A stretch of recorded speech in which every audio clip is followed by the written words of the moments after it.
Thomas the Tank Engine was feeling very happy. His blue coat shone in the sun, he was right on time, and all around his branch line, the countryside seemed prettier than ever before.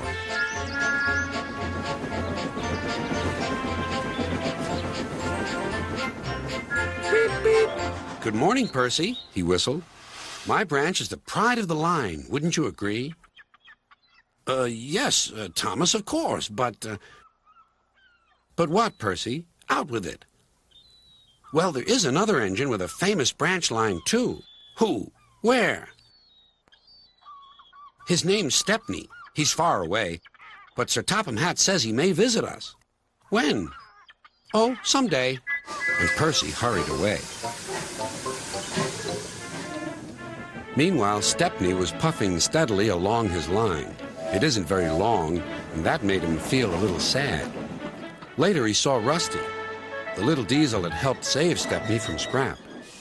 Everyone's been so kind. But my railway is so short, and I do miss a good long run. I think you should tell Driver, too, replied Rusty. I'm sure he'll understand. Stepney soon discovered that indeed he did. Do you know, Stepney, I feel just the same way. That evening he had exciting news. Guess what, Stepney? Sir Topham Hatt has invited us to visit the other engines on his railway. Manager agreed. It'll be a really long run to get there. Oh, thank you, sighed Stepney. They set off next morning. By now, all the other engines were talking about Stepney.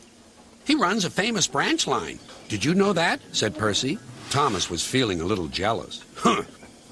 It may be famous, but my branch is the first on the line. Everyone knows that, too.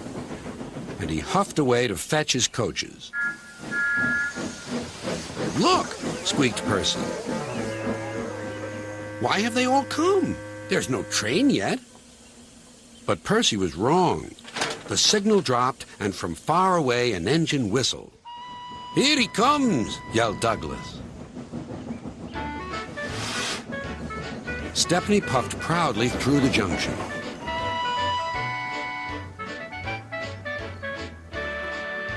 I hope you'll meet Thomas, too, said Edward.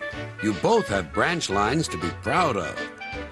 Then Stepney set off to help Duck shunt coaches in the yards, and they worked happily together all afternoon. At last, Thomas arrived. Sorry, can't talk. It's time for my last branch line train. Mustn't be late.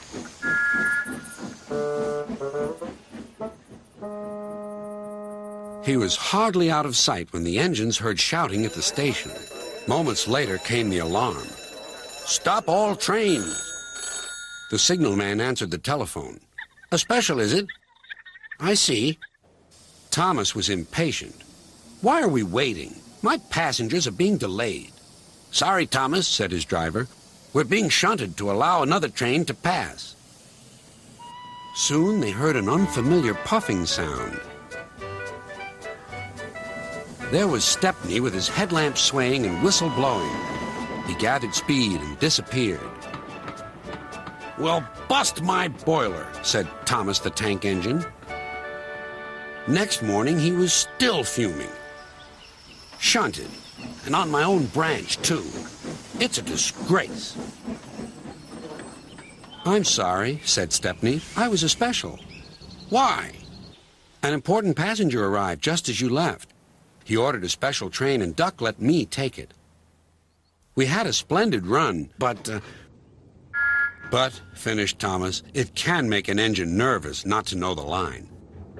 Exactly, said Stepney. You're such an expert. Thomas felt much better. He couldn't be cross anymore and began telling Stepney all about his branch line.